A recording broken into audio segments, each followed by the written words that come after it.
गतकाली संध्या 6टा समय देवगढ़ जिला बारकोट ब्लॉक अध्यक्षा पुष्पांजलि पात्र स्वामी तनुचरण पात्र निजको बीजेडी मुखिया बोलुवा व्यक्ति ब्लॉक ऑफिस को आसी एई सुब्रत कुमार माझी को असभ्य भाषा गाड़ीगुलच माड़ मारिबा जीवन रु मारिदेवा धमक देते। सूचना अनुसार ब्लॉक ऑफिस रे भिसी माध्यम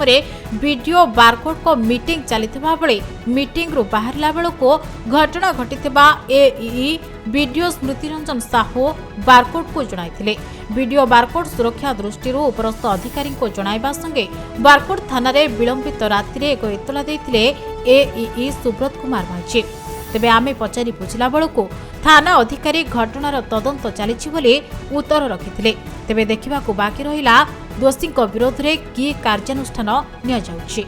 मोबाइल वीडियो बारकोड आमर बीसी थिला बीसी सरला परे से जो आमर चेयरमैन को हजबैंड ता पूर्व ऑफिस बाहर पाटितुंड कर स्टाफ जहाँ से कहते से पार्लियामेंट लैंग्वेज पाटितुंड करते तापर मुझे किसी ये करनी आम बीसी चलता मुझे बीसी हल्ले बाहर पर आम समस्त स्टाफ बाहर बीसी हल्ले एडब्ल्यू सांगे थे अन्य स्टाफ भी थे बाहर मोर ये पलैली क्वार्टर को आमर एडब्ल्यू काम था ऑफिस को बोले काम जाऊे से समय आमर चेयरमैन को हजबैंड गोटे धक्का देकी धक्का मारे पार्लियामेंट मारिदे धमक देले एवं सी यही संक्रांत में मत गोटे रिपोर्ट जनइले मुझे आईआईसी को फरवर्ड कर मोर उच्च कर्तव्य जनई विरुद्ध कार्यानुष्ठान आउ मत कलेक्टर सार भी आश्योर कर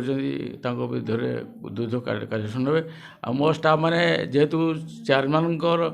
स्वामी यही सब भितर कर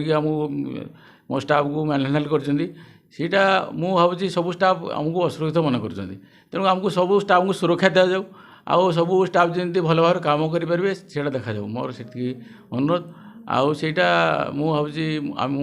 कलेक्टर सार आशा सब मोर हायर अथॉरिटी जनई आईटा मुझे आशा रखी समस्त ये करेंगे स्टाफ मैंने भल रही मोर आशा कर